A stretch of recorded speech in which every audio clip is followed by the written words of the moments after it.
திமுக MP Kanimozhi தேர்தல் பரப்புரையில் ஈடுபட்டு வருகிறார். அந்த காட்சிகளை நேரலையில் பார்க்கலாம். அந்த மகிழ்ச்சியை உங்களோடு பகிர்ந்து கொள்கிறேன். இந்த பகுதியில் இருக்கக்கூடிய சகோதரிகளுக்கு நன்றா தெரியும், நம்முடைய முதலமைச்சர் அவர்கள் பெண்களுக்கான எத்தனை திட்டங்களை கொண்டு வந்திருக்காங்க. அதுக்காக ஆண்களுக்கு ஒண்ணும் கொண்டு வரலன்னு நினைச்சுக்காதீங்க. பக்கத்துல வின்ஃபாஸ்ட் அப்படின்னு ஒரு மிகப்பெரிய கார் தொழிற்சாலை வியட்நாம்ல இருந்து கொண்டு வந்து இன்னும் 15 மாசத்துல திறந்து வேலை ஆள் எடுக்க ஆரம்பிச்சிருவாங்க. நம்ம பகுதியில் இருக்கக்கூடிய இளைஞர்களுக்கு, இளம் பெண்களுக்கு அவங்களே ட்ரைனிங் கொடுத்து அந்த நிறுவனத்துல, தொழிற்சாலையில வேலை தரக்கூடிய வாய்ப்பு உருவாக்கி தரப்படுவதற்காக 16,000 கோடிக்கான முதலீடு. அது கார் தொழிற்சாலை.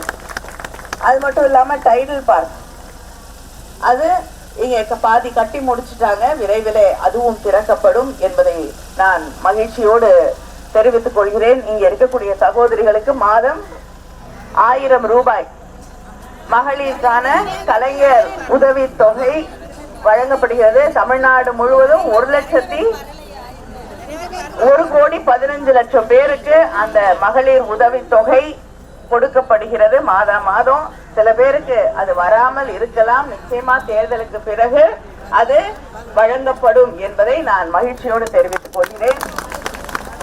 அதே போல நாம வீட்டு பெண்கள் கல்லூரிக்கு படிக்கும் போது புதுமை பெண் திட்டத்தின் வழியாக ஒவ்வொரு மாசமும் உங்களுக்கு படிக்க போகக்கூடிய அந்த குழந்தைகளுக்கு 1000 ரூபாய்.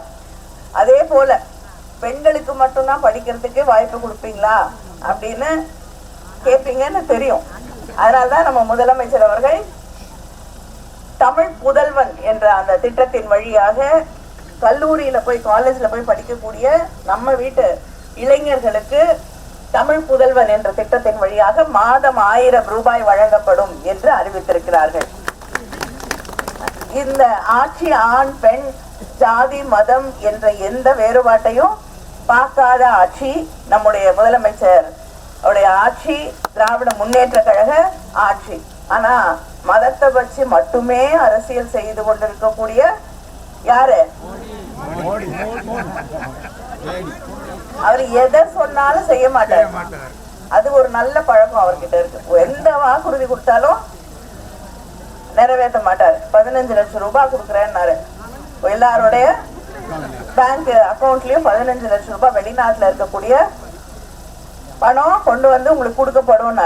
நம்ம தமிழ்நாட்டுக்கு வர வேண்டிய வரி பணமே வந்து சேர்றது இல்லை இல்லையா? மழை வந்தது, வெள்ளம் வந்தது, ஏதாவது ஒரு பைசா நிவாரணம் கொடுத்தாரா? நமக்கு நிவாரணம் அளித்தது நம்முடைய முதலமைச்சர் அண்ணன் தளபதி அவர்கள். அதே போல எத்தனையோ கேஸ் சிலிண்டருக்கு மானியம் கொடுத்து விலையை குறைப்போம்னாரு. அவர் ஆட்சிக்கு வந்தப்ப 410 ரூபாய் கேஸ் சிலிண்டர் விலை, இன்னைக்கு. ஆனா மகளிர் தினத்துக்கு என்னமோ பெண்கள் வந்து சமையலறையிலேயே இருக்கிறதுக்கு பிறந்தவங்க மாதிரி 100 ரூபாய் கம்மி பண்றாரு. இதுதான் அவருக்கு தெரிஞ்ச மகளிர் தினம். செய்திகளை உடனுக்குடனும் துல்லியமாகவும் தெரிந்து கொள்ள சப்ஸ்கிரைப் பண்ணுங்க.